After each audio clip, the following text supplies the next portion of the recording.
I wish I could whistle. Mickey's Mousetrap is a brand new 2024 film directed by Jamie Bailey, and this is one of those films similar to Winnie the Pooh that is based off a classic children's character that they're starting to make a lot of horror movies based off of as soon as they hit public domain. And everybody is kind of losing their minds about it because it seems that the whole 2020s era is probably going to be filled with these. And I mean, they've been around for a while, especially coming out of the UK. You got your like Easter Bunny Massacres and your Mary Had a Little Lambs and your Jack in the Boxes and all kinds of like nursery rhyme creatures that, or nursery rhyme characters that have been turned into horror villains. And the idea of it to me is kind of interesting and funny because you can always make at least an entertaining film out of a children's character. And as soon as you turn like Barney into a horror villain, for example, just that idea is hilarious and there's so many things that you can do with it. So it doesn't bother me per se, but Mickey Mouse is the latest one because he just went into public domain.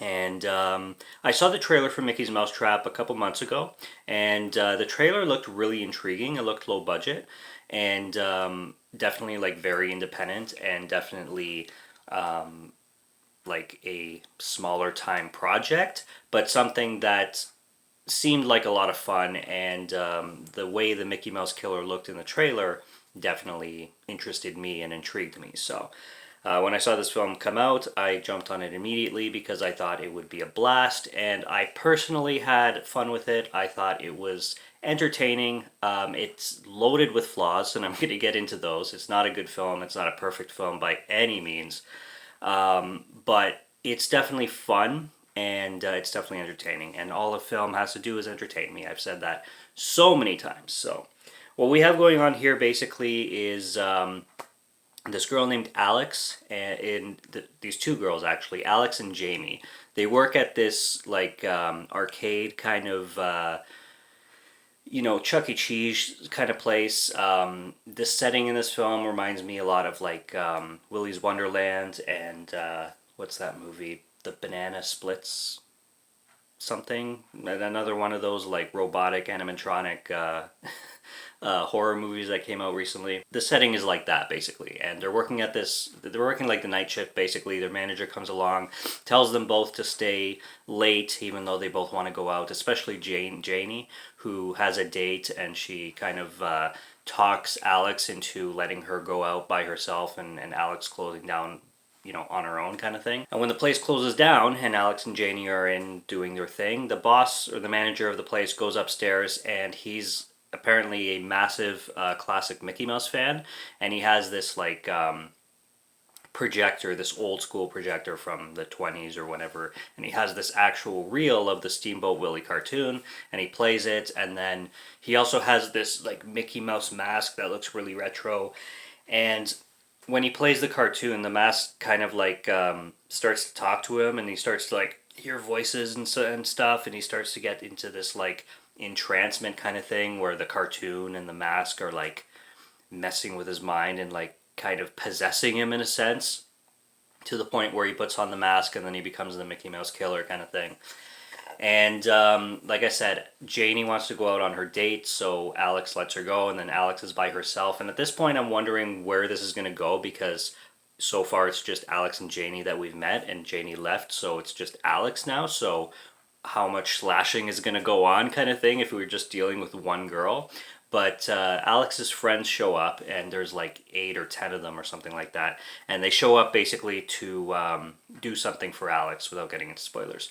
But a bunch of them come to the arcade, they surprise her, and then we get this group of characters where we know now that the slashing is going to happen one by one. And the kills are pretty weak when it comes to like gore and violence. Like, they're pretty tame. They start to pick up later on in the film, especially in the third act. You get some like head stabs, and you get a decapitation closer to the end of the film. And they're still fun. The choreography is definitely really cheesy and really lame. I found that whole aspect cheap when it came to like a lot of the fighting and a lot of the like the way the Mickey Mouse Killer would present his kills or go up against the characters and stuff like that, especially in fight scenes. There's one in particular involving a bunch of hockey sticks that I'm just like, come on, man, you couldn't have directed that just a little bit better. I'd say the weakest part of this film and the film's biggest flaw, it has some audio issues with the voices. The voices are really loud. So you know when you're watching a movie, this happens to me all the time, where you have to go back and forth by raising the volume and lowering the volume because the background noises and the explosions are so loud and the music is like deafening, but you can barely hear what the people are saying, and you can barely hear the audio when it comes to the voices. Well, this film's the opposite of that.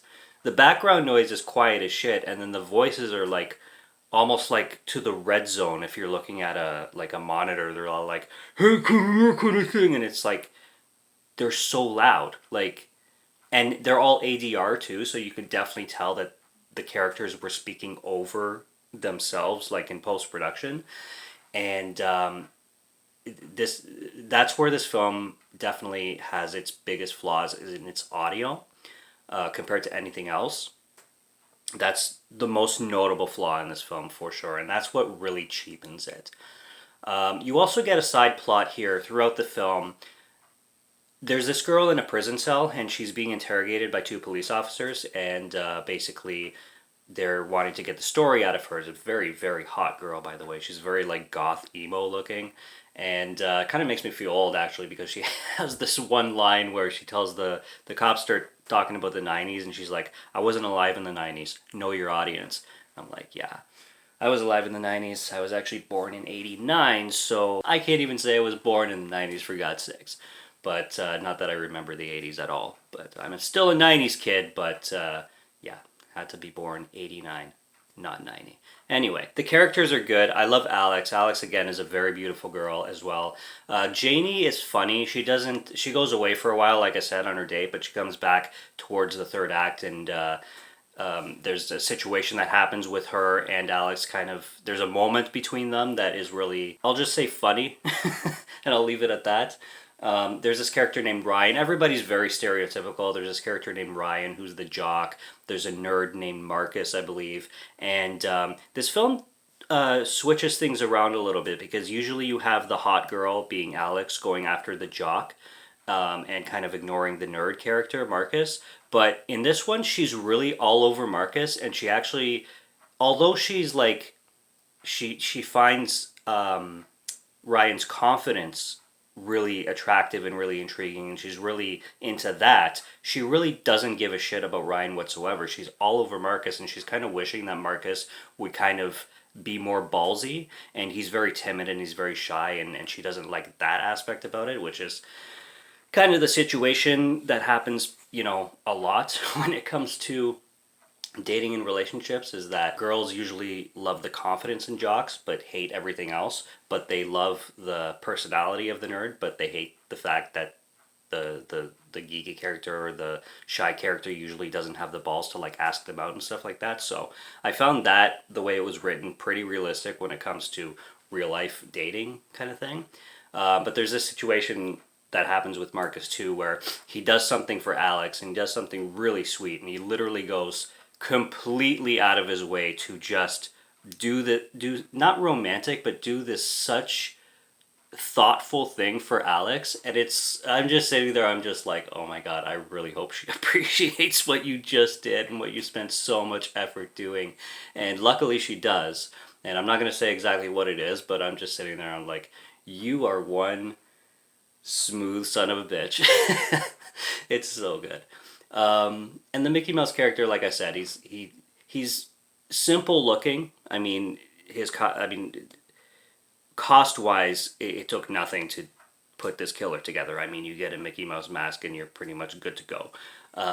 But it's good for what it was. And by the way, Mickey Mouse teleports in this. They always make fun of like teleporting slashers. Well, this one legitimately teleports. Like Mickey Mouse will be on screen and it'll literally disappear and appear somewhere else. So they hammer in the teleportation thing like full on. They like don't even shy away from it. They're like, yeah, Mickey Mouse teleports.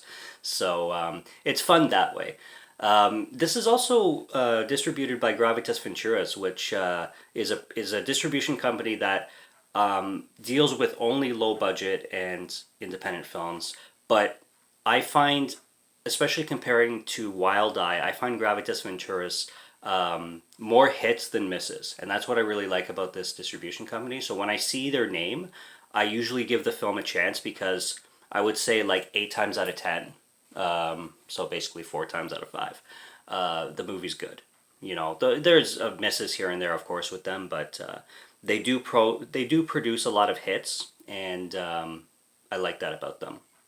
And they seem to pick really good films and really intriguing films. So, personally, I don't have an issue with Mickey's Mousetrap. I knew exactly what I was going into, though, and that's the thing you have to realize. Like, you're going into a low budget film that's about a friggin' Mickey Mouse serial killer, so don't expect Citizen Kane.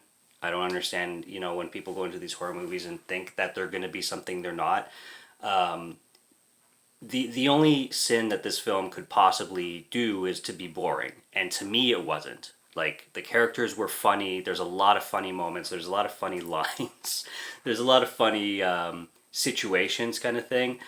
And yeah, it's a cool movie. It's a really cool movie, and I enjoyed it. So don't want this to go too long. I didn't think I was going to be speaking this long on this movie, but lo and behold. Subscribe to Morgan Film Fan if you'd like to listen to my voice or if you like my film reviews. I will be back with more soon, so stay tuned for those. Check out what's on the channel already. Stay tuned for what's coming. Until next review, have a good one. Take care and cheers.